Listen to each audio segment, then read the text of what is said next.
Hey, I'm artist and art therapist Micah Gogun, and I'm going to be showing you today a series of landscapes and how to get amazing results using the gel press gel plate to get some monotype or monoprint landscapes.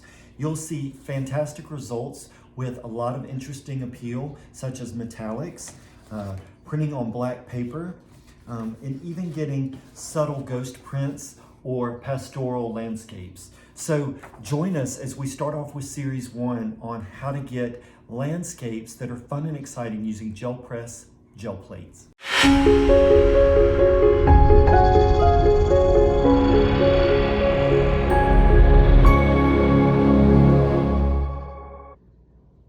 All right, we ready to get started? First, we're going to be using our gel press gel plate in the 6x6 square format. That's going to be perfect for some of our favorite Instagram vacation photos, whether it be something lush and cool or whether it be something seaside. You pick your favorite photos and we're going to transform them into some expressive prints. This is a little bit playful, a little bit impressionistic, just capturing the moment of the scene here. Now, what I've done is I've actually taken that image and printed it out in a color format, and I've taped it to the workstation. I've also taken a few pieces of painter's tape and just put slits on each side, creating a hinge method. So there's another one on this side, so that way when they adhere, the paper can flip back and forth, keeping our registration marks on the print. And that way I'll have one for the ghost print and then one for the actual saturated print.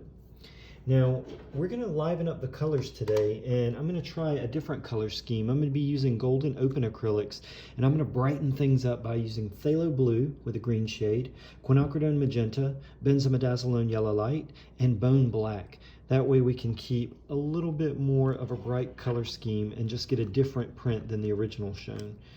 I'm also going to be using a silver white SilverBrush half stroke. It's got long bristles, so it'll really slather on the paint and give us some really beautiful expressive mark making, but also holding a lot of paint on the plate. So let's get started. I'm first going to take my gel press gel plate out of the clamshell, and I'm going to just position it on top of the color photo so that it almost looks like a transparency. And I'm just going to gently press down to alleviate any bubbles, make sure that I can see the image and it's got good, clear transparency. Next, I've got my water cup and my brush here. I'm just going to go on and paint some of the colors on. And you can do it one color at a time or go ahead and pre-mix your colors. I'll just do one color at a time, focusing on some of the brighter green for some of my yellow mark making here. Flipping the brush over to make sure I get some nice distributed paint. I want both thick and thin places so that I really get a lot of expression in the picture. Gonna just be putting a couple swizzles here. Whoop, whoop, whoop. Sound effects help. And I'm gonna take a little bit of blue and try and mix up a nice green here. And the brighter the green,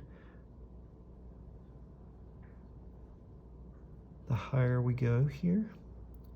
Placing some of that mark making.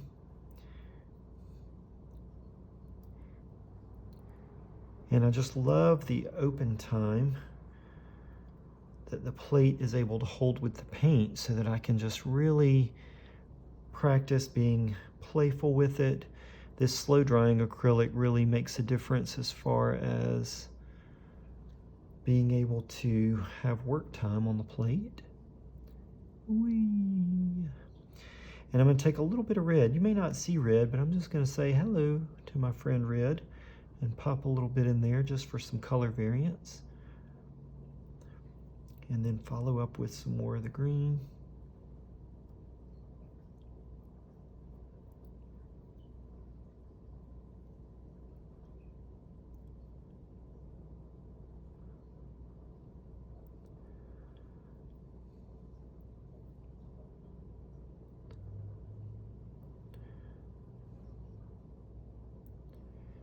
And then I can touch up some of these sections that I did with yellow just by adding some green.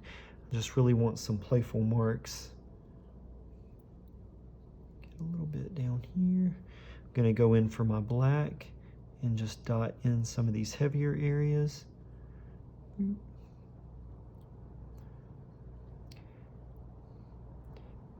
And I'm really using like a pat, pat, pat motion with the brush just so I can get some more playful marks. I'm going to mix some of the black in with the green here, just to create some blurred smudges, just calling it tickling the edges. I'm just tickling the edges here.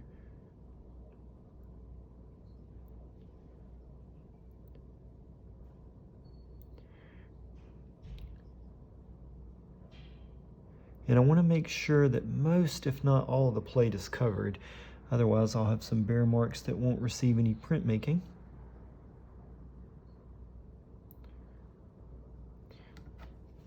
And I'm going to clean the green off my brush.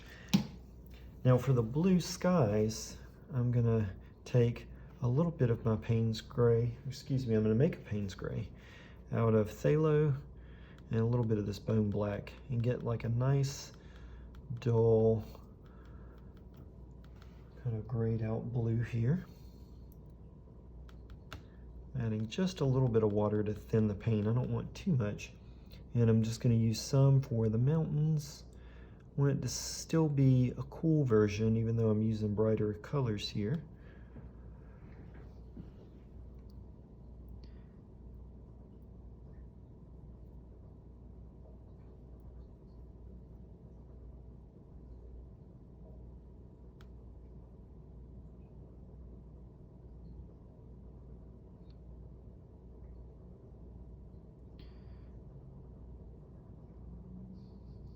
All right, just kind of feathering the clouds in. And then what I would like to do is I'm just going to take a little bit of the residue and just put in a little bit of a swipe. You'll get this really resistant beaded quality from the water whenever you have a watered down paint. And I think that that makes for some really beautiful mark making rather than just having bare page. And I'm still going to just tickle the edges like we talked about.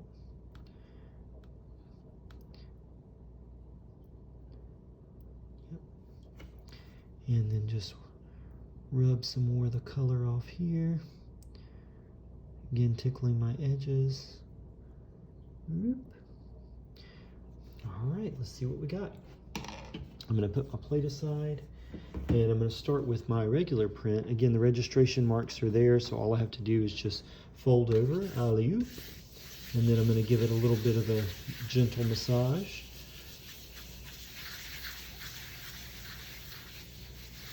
Okay, and once I feel like all sides are even, I'm going to pull that bad boy back. There we go. And then I'm going to do my ghost print. Same method. Give it a gentle massage. Make sure I get all the corners. And booyah. There we go. So now we have two prints, both our saturated print and our ghost print, both with a nice painterly, expressive, playful rendition of our favorite trip photograph. So feel free to try this at home, whether you're able to go on vacation or where you're reminiscing on old vacations. Just enjoy the process and see what you can come up with. The coolest part is when the print dries, you can actually embellish and continue to paint and draw on top. You can take a dry pen and do some squiggly mark making and just all your playful drawing techniques on top. So have fun, and remember, gel press gel plates are infused with fun.